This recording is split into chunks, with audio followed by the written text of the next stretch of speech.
Welcome back to another episode of Church Ball. On today's show, Chase and I live react from the Marriott Center. We were boots on the ground for BYU basketball's blue and white scrimmage that was not televised, but we've got you covered. We talk about the most impressive player from tonight, the most surprising, what we saw overall from rotations to warm-ups to everything you will need to be prepared going into this basketball season. And also we talk about what the expectations should be for this team after what we saw tonight. It's a great show. Make sure to follow us on Twitter at ChurchBallPod. We also answer some mailbag questions at the end as well. And drop questions at ChurchBallPod on all social medias. And we'll make sure to answer them on the show. Let's go ahead and get into the show today. We're live from the Marriott Center. We're in the press room at the Marriott Center, Chase. Yeah, we're here. We are on scene. We put in work. We're hibernating out in the basement of the Marriott Center after the scrimmage today. Blue-white scrimmage. Live reaction today. Initial reaction from today, Chase. Tell you what, I think this team's going to win the national championship. I'm just kidding. There's a lot to actually overreact about, and I'm sure we're going to be doing a lot of that today. But initial reaction, this team's good. This team is good. I'm being serious about that. It's not even an overreaction. I'm being dead serious. Is good. That was the first thing you and I were. We sat together watching the scrimmage today, and you're watching and you go, "This feels different."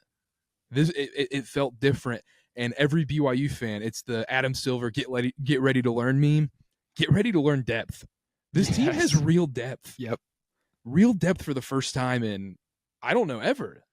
Get ready to learn depth. Get ready to learn legit ball handling. Get ready to learn confidence from every single guy on the floor. Yep. That's what really stood out to me. It was how everyone had an opportunity to make a play, and they did not hesitate to do it. Yeah. And they looked good doing it for the most part. And it was very shocking to me tonight how many people could put the ball on the floor and handle the ball. Yeah. It wasn't all on Downhall's shoulder. And I know this is an overreaction. This is a scrimmage. This is a preseason game and whatnot. But that was very eye-opening to me tonight. Very eye-opening.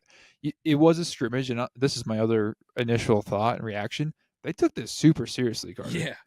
And look, this isn't a shot at anyone or anything, but I felt very badly for BYU fans that didn't get to see this tonight. Yeah, me too. This should have been televised. It was fun, and there was people there. The environment was raucous, dude. And BYU marketing and their fan experience put on the whole show. I mean, Cosmo came out with a drum and a little break. They did half-court shots at halftime. It was a full production. Genuinely, I know BYU fans like to toot their own horns when it comes to, we're the best fan base ever and all that. How many schools are getting 10,000+ at a blue and white scrimmage? Yeah. On a Wednesday night. People had to sit in the upper bowl. There wasn't enough seats in the lower. Yeah, the lower bowl was completely full. There's people in the bleachers of the Marriott Center. Yeah. They didn't give us a number as far as attendance goes. But what would you want to venture a guess? 10K plus. 10K. I think it's around 10K is the number, which is really crazy. Wednesday night. Just a scrimmage for BYU. Initial reactions talking about the actual basketball at this point. Who impressed you the most tonight? This is easy. It's Egor Demin. That's the right answer. The dude looked smooth. He looked fluid. He looked confident with the ball in his hand. We saw him play point guard pretty much the entire night. Mm-hmm.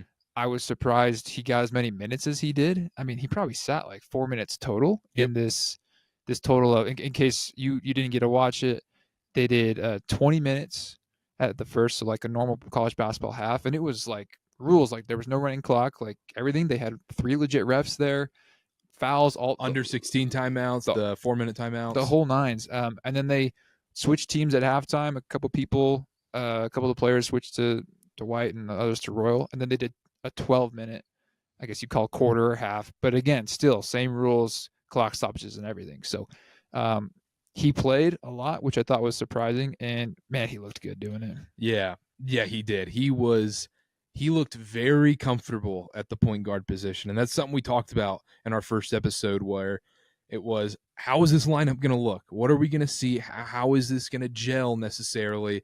And if tonight was any indicator, this guy's going to be playing a lot of point guard and a lot of, Kevin Young kind of said it in the press conference today a little bit, where kind of that LeBron role where he can bring up the ball, he can play the wing, he can play any kind of position you need him to, 1 through 4. Yeah, he did. He did make that comparison, and you just He saw said don't misquote him, but he's not saying he was LeBron, but when asked about what his passing reminded we'll about, do the KOC where he says shades of LeBron. Shades of LeBron James, the greatest basketball player of all time. Like shades of DJ Augustine. No, but that's what really stood out was Egor's vision, his ability to see the passes, and he made some sweet ones. I mean, if you want to see a few, check out the Twitter feed. We were filming stuff all night. At Church Ball Pod on every social media feed, especially the Twitter feed on X, whatever you want to call it. Yeah. There are tons of clips from there. Go check it out. There's tons of clips. Egor's passing is all over there. I couldn't stop getting enough of it. All over the place.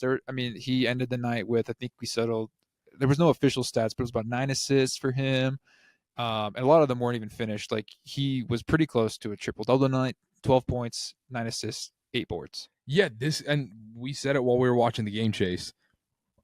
Don't be surprised when he gets triple-doubles this season, even in Big 12 play. He is going to average triple-double-like numbers. Now, it's very hard to average a triple-double or get triple-double-like numbers in college basketball because, one, it's a shorter game and whatnot. But, I mean, if you told me his stats were 14, 7, and 7 this year, doesn't surprise me. Doesn't surprise me at all. It's pretty as easy to see after what we saw tonight. Yeah, I think he's the obvious answer of who most impressed us tonight. Absolutely. The other person I want to mention, Keba Keita. That's something different that BYU hasn't seen in a long time, probably since Yoli Childs. Yeah, it was a display of athleticism on a BYU basketball court probably never seen before. Even with Yoli, who played a lot more post ups. It's not Keba's game. He's not gonna back you down on the post. But my gosh, that dude can fly. He can fly. He can rebound. He's so long. He's going to be huge underneath. He's not going to need the ball in his hands at all, but he can run. We saw 1,000 times tonight where high pick and roll, and he just slams. Egor gives him the ball on a plate, slams it. Yeah, a lot of good rebounding too. Offensive boards, a lot of putbacks. You know, he keeps the ball high like a big should, and he puts it right back up. Our unofficial stats have him at 19 points, 8 rebounds. Led the all players in points tonight. Was at the right place at the right time, seemingly every time. Yeah, I think he was super impressive. There was a lot of things to be impressed about tonight, to be honest. And you have Foose who's hitting 3-pointers all of a sudden, and he looked like Foose. He was hitting his baby hooks. Yep. And he just finds a way to play bigger than he is. Yep, 100%. And that's what's so interesting with the bigs tonight, where you go, all three of these guys give you something very different. Yeah, they do. And what do you want to talk about Boscovich right now? Yeah, because our next segment's most surprising player, Boscovich. It's Boscovich. This guy can handle the ball. Like, him bringing up the ball, you're not scared. Obviously, it's not what you want, but he looks very comfortable with the ball in his hands. He can move very well. He can apparently shoot the 3 pretty well. I mean, he was stroking it tonight. He's a true stretch 5, and I'm not talking like Noah Waterman. Like, this guy can play inside and outside. And like you said, we saw him take drives to the basket. We saw him attack, and then, put up some pretty shots and even knocks him down. Yeah. Who else surprised you tonight? I'm going to go with, and this may be a surprise. Some of you may have saw this coming. I didn't. Cannon Catchings was awesome tonight. He was awesome tonight. He was. They talked about it all off season. It was a lot of hype coming in, and you see this guy can shoot it. He can let it fly. We saw Jackson Robinson last year. He could get hot all of a sudden and drain 7 threes in a game. Catchings can do the same thing. He's a shooter, man. And it was the confidence. Like, he was going to pull whenever he felt like he was open, which was often. And also, it just felt like, just the way they, him and Egor carried themselves, it just felt like NBA players. It really did. And it was interesting watching in warm-ups where, especially, this is more going towards back to a point with Egor and the starting lineup per se. They had each position matchup on BYU. They were warming up together in pairs. So, for example, Dawson Baker, Trevin Nell going to play the same role on this team. They were paired up together in warm-ups. You can read into that how you want.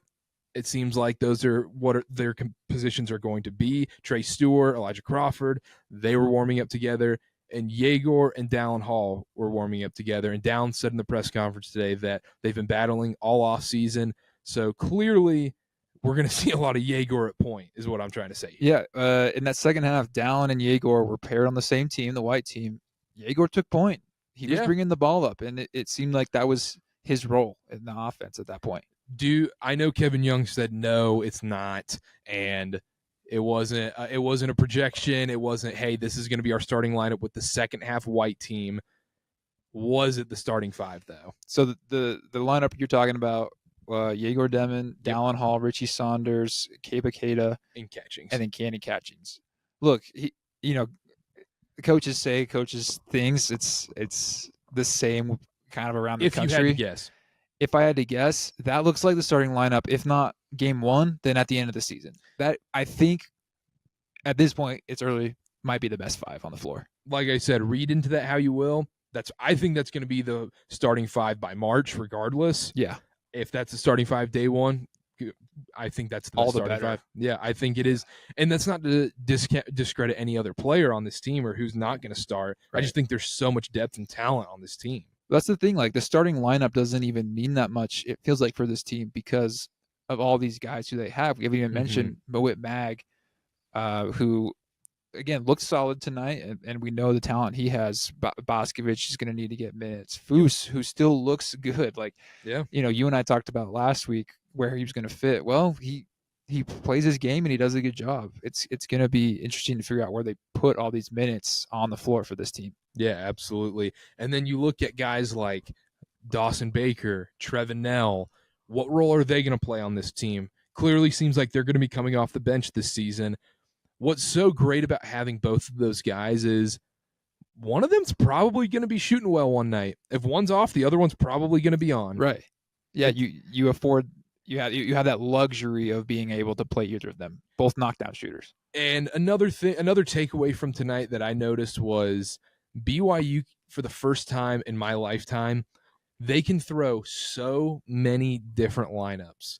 They don't have to play one specific way. Last year, they would have to play small, shoot a bunch of threes, or in years past where, okay, we don't have the center we need, or we don't have the point guard we need. There was always, it felt like a little bit of a missing hole. There really doesn't seem like there's a glaring hole with this team. Yeah. Again, like, we might be overreacting because it was a blue versus white scrimmage, but it was competitive throughout, and you never really felt like these guys were playing, like, for lack of a better term, the scrubs, right? Yeah. Like, it was always just like, oh, that guy's looking good. That guy's looking good too. Yeah. We even talked about, like, young guys like Kozlowski, who got in there, knocked down a few shots, who's, a top 100 player in his class. Yep. Like, these guys like Triplet, right? The transfer who came in, who played a lot. There wasn't a big divide between who's really good on this team and who's clearly it was 10 guys who, maybe even 12 guys who you legit, like, I could see these guys getting minutes throughout the season. I know it, and like I said, we keep saying this, and we don't want to overreact. It was just a scrimmage, but I think every single person in the Marriott Center tonight that has watched BYU basketball for multiple years now will say what they watched tonight was just different. It was just different tonight. It was. Everything, the ball movement, just the way some of these guys are carrying themselves. You watch Egor in warmups, you watch Catchings in warmups. You're like, they just carry themselves in a different way, like NBA talent, and that's what they are. I think it's also rubbed off on some of the other guys. We even mentioned Richie Saunders tonight. Awesome game. Yep. I mean, the things Richie does, we've seen it the past 2 years, are amazing. Tonight, he looked like that, but even better. He would knock down every single floater he took. He got into the lane. He knocked down threes, hustled, and was just Richie. Yep. And it seemed like guys like him and Dallin, who really are the key returners from this team, they seem to carry that confidence with them too. And I think having Egor and these new guys come in has rubbed off on them. Yeah, and Dallin Hall mentioned it in the presser today that the coaching staff just did such a great job constructing this team. And like we've said multiple times on this show today, it's very obvious that they have, where they've gotten guys that fit specific roles that they need on this team. Where, okay, you need a guy to go get hot and shoot threes. You got Nell, you got Baker. You need ball handlers. You got Elijah Crawford, Dallin Hall, and Egor Demin. You've got athleticism. We haven't even mentioned Mowit Mag. He's going to be a defensive bruiser when we need him, because come Big 12 conference play, there's going to be times where guys get into foul trouble and you're going to say, we need you to go guard their best wing player right now. Right. And he can do that. They can can throw so many different lineups at these teams in the Big 12. And we talked about this during the game where they could play 6'9" and above, where Keba Keita is your shortest player on the court, where you play Egor at the 1, Catchings at the 2, Saunders, and then Boscovich and Keita. Like, that's a real lineup they could play to swarm a team in the Big 12. It's just really exciting what BYU has going forward this season. It really is. It's almost unrecognizable from the teams we've seen in the past. I mean, they tried for a little bit, and I don't know how hard it was. They're playing each other. They tried to run a little press action, and which BYU struggled with mightily over the past few years, and he was broken like that. I mean, Egor found the open guy. He's so tall he can see over everything, and it didn't have a single effect. Just the confidence with the ball in the hand it's palpable. I mean, it's hard to describe, but after you and I watching every single game last season, just from this one little 32-minute snippet of basketball, it was the biggest glaring difference to me that I saw. Yeah, and you hit it on the nail there. That last season when teams would press us, that was kind of the key, where guys would get a little flustered. We just didn't have the ball handlers to handle that kind of pressure. This year, they ran that trap in the second half to determine, okay, can they handle this? It was like a middle school drill. They just were like, yeah, no problem. Yeah, no problem. It was simple. It was awesome. Let's take a quick break, and we'll be back. We'll answer some questions from Twitter. Before we get into answering your Twitter questions, I know we've been so positive and so uplifting on this, but what are potential concerns you could see from what you watched tonight here at the Blue-White scrimmage? Yeah, we're positive because if you watched that, you'd have a great feeling about this team. But it's hard not to. You see two NBA guys. You see guys returning. They seemed like they were gelling pretty well together. The vibes are high, as they kept saying, and you can see these guys genuinely like playing with each other. It's fun, but what are the potential concerns in your eyes? Yeah, well, Kevin Young actually mentioned this in the presser where he talked to his defensive coach, and he was upset. Yeah, he's like, we gave up, I think it was like 38 points in the 12-minute stretch there in the second half, if you call it, where the offensive coach was very excited. He's like, we played awesome. So defensively, right? In fact, I was expecting more of a defensive effort tonight because you're running plays that the opposing team knows by heart. It's the same stuff they run. They know exactly where the screens are coming. And yet BYU, white team, blue team, didn't matter. They were able to get buckets and score. So the concern, I guess you could take away from this, if anything, is the defense going to be at the level it needs to be at this season? How much stock do you actually put into that, though, with this being a scrimmage game where, look, once the ball's in your hands, you're going to have a little more energy. When it's time to play defense in a scrimmage, might not be locked in as much. Yeah, you could tell when, like, I was expecting, Keita to send some shots into the seats. And there was a few moments where guys attacked the rim and they were challenged. Yeah, Foose had a nice block on Egor. Foose had a nice block. I mean, Egor almost yammed that. Yeah, I know. But I think more often than not, we saw guys back up. Like, we're not going to take charges. We're not going to try and get anyone hurt. This is a scrimmage, right? We're playing each other here. Yeah. So it wasn't the most intense defensive effort as far as protecting the rim, but as far as like on-ball defense, fighting over screens, I did see that intensity. Yeah. I just think, the offensive sets were beautiful. I mean, when they ran a play, it worked nearly every time they got a shot off and knocked them down more often than not. So I'm thinking maybe this is just going to be more of an offensive team, right? And not an offensive way where we saw last year where it was like, let's chuck up 43s a game. This is a more attack the basket / kick out, find the open guy type team. And let's be honest about last year's team. That was their only option. They had to shoot threes. They had to make the magic number was 37%. If they could make 37% of their threes, they were going to win every single ball game last year. And credit to them, they didn't have the ball handlers they needed to compete. They didn't have the wing players to go one-on-one, and they really didn't have the bigs they didn't really have any rim protection last season. And they were still competitive and still got a 6th seed. Arguably should have been a 5th seed in the NCAA tournament last year. that all changes this year, and that's why we keep saying this is so different. There is rim protection. There is one-on-one play. There is wing play. There is a ton of ball handlers on this team. Yeah, the only other concern I'd say, just because we're on the topic, Kate is really the only true 5 on the team. Boscovich plays more I think he can guard-like. I think he can play the 5 well enough in college. Yeah, I'm not saying he can't handle it, but the only like true you look at, like, that's a center. That's the guy that can protect it. I mean, Mag is another one. He'd be a little undersized if he were to play 5, but Kate is kind of the only one that you look at, like, that's a center. And he had troubles at Utah staying out of foul trouble. We'll see if that continues this year with BYU. And also, you saw Cannon Catchings tonight. He got into foul trouble somehow in a scrimmage game. You know, Right. It's like in summer league, you can get 10 fouls. He was in foul trouble tonight too, but I don't really put much stock into that, to be honest. No, and that's fair. We're just trying to be nitpicky here because we can't just be like, this team's winning the national championship. Yeah, exactly. Or are they? Or are they? That would be terrible if they made it to San Antonio. Let's answer some questions from Twitter, Chase. Let's do it. We asked, you guys delivered. Dallin at Dallin WBYU. How did the new guys gel with the returners? They looked great.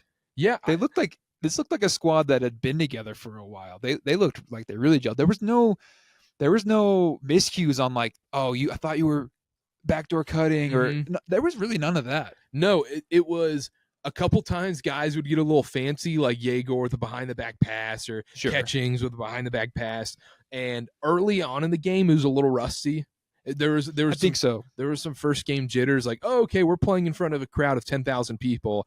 Okay, this isn't playing at the annex right now in the practice facility. So I think there was a little bit of that, but they were rusty at the very beginning. But as far as when it comes to gelling with the team, I think you hit it.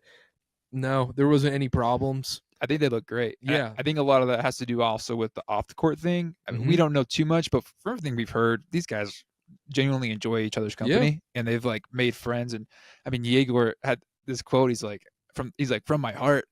He's like, I love this place. Yeah, he was like, I don't want to sound too emotional, but he was like, I genuinely love these guys and stuff. Yeah. And you can feel it. Like, it felt authentic when he said it too. Yeah, it did. He's just a kid, and it feels like he's really found a lot of guys that, I mean, he's the youngest guy in that locker room, and but also the best. Yeah. And I think I don't think there's any sort of animosity or jealousy about it. I think for what you saw on the court and what you hear in press conferences and wherever else, it's going really well. Yeah, I 100% agree. Tyler Gregory at Tyler_Gregory11. Shout out Tyler.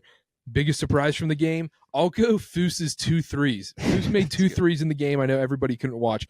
He drained 2 threes. Took them confidently too. Yeah, and they asked him in the press conference, it's like, hey, Dallin, is that normal? He goes, the Foos threes, that's a new thing. He was looking like Steph Curry out there. Right.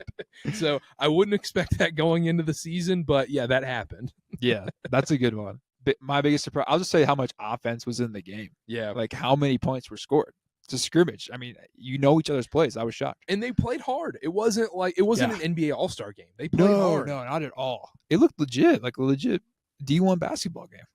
Alex Holmes at Alex_Holmes2 on Twitter. What kind of role will Catchings have, and how much will Egor control the offense? Well, we kind of talked about it before. It looks like Egor will be controlling the offense in the point guard role. Like, there was even times all throughout the night where it was like, okay, that action didn't work. Egor's backing up to nearly half court, and it's like, reset. Egor's at the point. Let's run our next thing. Catchings looked awesome, which we talked about, and he looked like he's going to be playing a very significant role in this team, maybe more so than what we thought, or really anyone thought. Him still being a freshman, he looked like this is still going to be a guy that's going to, put up points, get a lot of shots in. Projected rotation once we get into conference play from Ben Hammond at BD Hammond 28. Shout out, Ben. Shout out, Ben. Projected rotation once we get into conference play. I think the white team. I think seeing the white team with the starters, and I think it's going to be Dawson and Trevin sharing playing time. Who's hot that night? That's kind of who's going to get the start there. Mo Witt coming in for Kaba. Yep. And also, I think it's just going to vary on matchup. So it's going to vary so much on matchup and who they're playing against and who needs to guard who. They can throw so many different things at teams. So as like a set rotation, I don't know if they'll have 100% set rotations at all this season. Really, yeah. I mean, there's so many guys they can throw out there, which we've touched on. So last one, Zach at Zach Nelson 21. Shout out Zach. Shout out Zach. What kind of offensive system were they running? Was there a certain set they went a lot? How often did they play out of the post? How often did they try and play fast and transition? Yeah, great question, Zach. Dang. Ball knower. True ball knower. They did not show a lot of stuff. Kevin Young even said that in the presser. He's like, we don't want to show everything, which makes sense. They didn't show it on TV, so I mean, what are you showing? That's true. Yeah, we might get a little complaints about all the tweets we're showing. We might be trading secrets here. No, they did run a lot of sets that involved one that I was particularly impressed by. Involved Richie getting in the paint, popping out, pick and roll on the other side, getting that floater. Yeah, get Richie being able to attack, and then a lot of pick and roll, obviously, with Egor and Kaba, which led to a lot of buckets. You can see, I mean, if you're a BYU fan, you've seen that video on Twitter by now. Mm-hmm. What was the other parts of the question?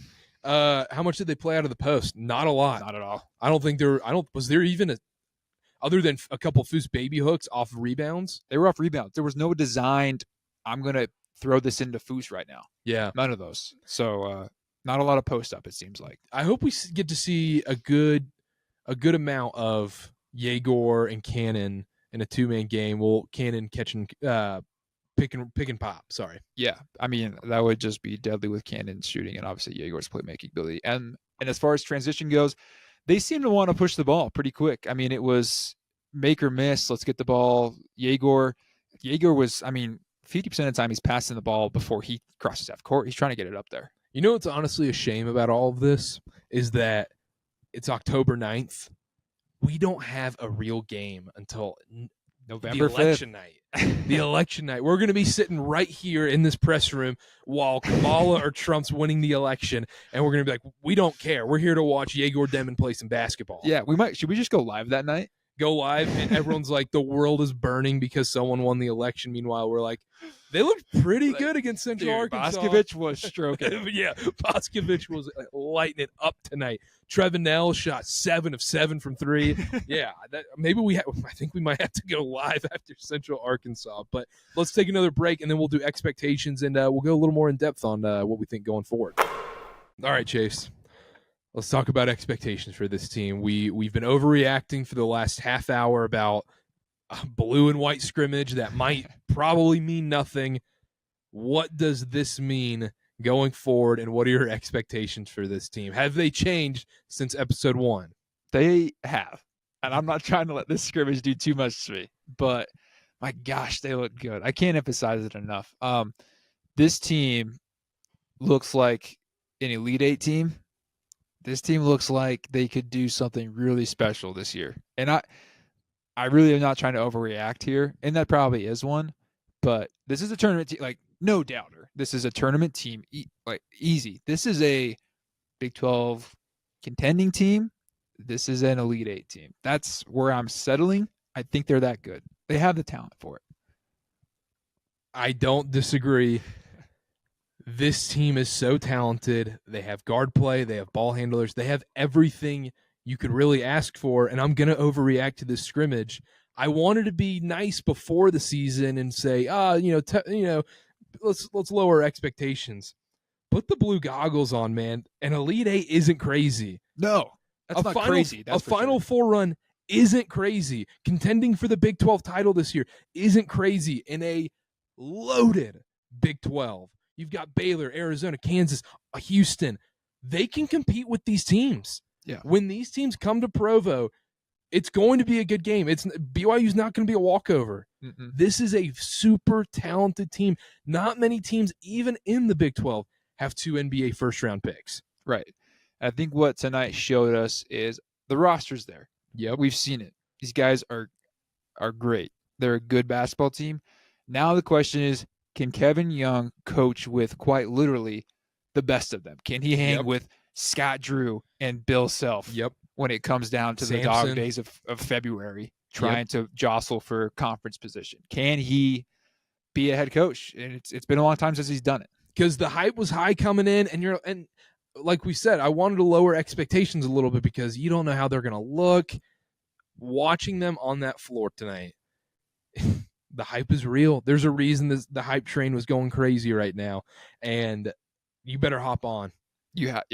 It's time to hop on. Not just BYU fans around the country. You're gonna love watching this team. And I don't want this to sound like people, non-BYU fans, if they see this, they're going to be like, "Oh, these are just BYU people." Blah blah blah blah blah. And I like to lower my expectations, especially when it comes to BYU sports. I mean, oh my goodness, if you're a BYU football fan, you know that game against Toledo eventually is coming. Like, even this football season right now, I'm like, is this real? Like, is 5-0 actually? Like, how much? I don't know. Basketball. I'm telling you, each and every one of you listening right now, it was so different. It was so different tonight, and you're going to see it against Colorado Christian if that game is televised. Right. If you love basketball anywhere, I don't care who you root for, you will love Egor Demin. Yes. You will love that kid because he is 6'8", but he moves and plays like a guard. He can shoot it. He's unselfish. He passes. He's like, I mean, everyone's going to say the Luka comps, but it's really true. And the way the fact that he played European ball is for such a prestigious club too. That experience is invaluable. He's going to make dudes look silly, and he's going to make his teammates look amazing. You will love watching that kid, and therefore love watching this team because they fit around him perfectly. I watch a lot of college basketball. I watch an unholy amount of college basketball, ACC, Big 12, you name it. I'm watching it. He might have the best vision in this country. He might have the best. He might have the best vision in college basketball. Is his vision better than Ali Khalifa's? Ali Khalifa's not playing this year. Caveat. No, it is. No, he's getting the knees cleaned up. Oh, shoot. I think he's redshirting. Shout out Ali Khalifa. Yeah, we might have to get stats department on that one. But, yeah, no, I really think that I truly think that Egor has the best vision I've seen in college basketball. I know it's one game. I know it's a scrimmage and whatnot. You can see it immediately with these guys. You can watch old stuff, too. We're not crazy, guys. You look at Carolina, Elliot Cadeau. That kid can pass with the best of them. This guy, with his size, it makes it unstoppable. It really does. And he can stroke it, man. He can shoot, too. That's the one thing I was worried about. I was like, okay, can he really shoot it? He can shoot it, and he's confident. Beautiful shot. I went to MARRIOTT Madness, which happened in between these podcasts. Mm-hmm. They held a 3-point contest. Dawson Baker went 14 of 15 from the 3-point line. Very impressive. And I think Egor went 10 of 15 from the 3-point line. He's a legit shooter. I mean, you can go watch, again, a clip on Twitter on our feed at ChurchBallPod. He just where he just pulls up. I mean, he just dribbles into it, a contested shot, and knocks it down right over the guy. I mean, he doesn't take his scientist to look at his form and say, okay, that dude can shoot. 100%. 100%. Should we end there? Let's do it. Yeah, let's end there. Before we go, make sure to follow us. Our personal Twitters at Chase_Roger0, at CarterB8, and at ChurchBallPod on everything. We have a crazy goal. We want to hit 1,000 followers before the season starts. I think we can do it. We're at 100 right now. A little over 100 right now. We want to hit 1,000. We just started posting today. So yeah, we just started posting today. The account really launched last night. Follow at ChurchBallPod on everything. We're on TikTok. We're going to be posting videos on TikTok, Instagram, Facebook, you name it. And follow and subscribe. Field of 68 Podcast Network. Not After Dark. Subscribe to that too. But we're going to be on the Podcast Network. So if you want to watch these videos live, you want to see me sitting here with a Dasani water bottle or sitting here in the Marriott Center. It's a beautiful, beautiful couple chairs right here. Subscribe to the YouTube. Watch us on YouTube. And then make sure to subscribe on Spotify and Apple. Of course, Church Ball on everything at Church Ball Pod. Can't emphasize it enough. I think that's good enough for a show today, Chase. It was great. We're looking forward to the season. Thank you all for watching. We appreciate y'all, and catch y'all next time. Yeah.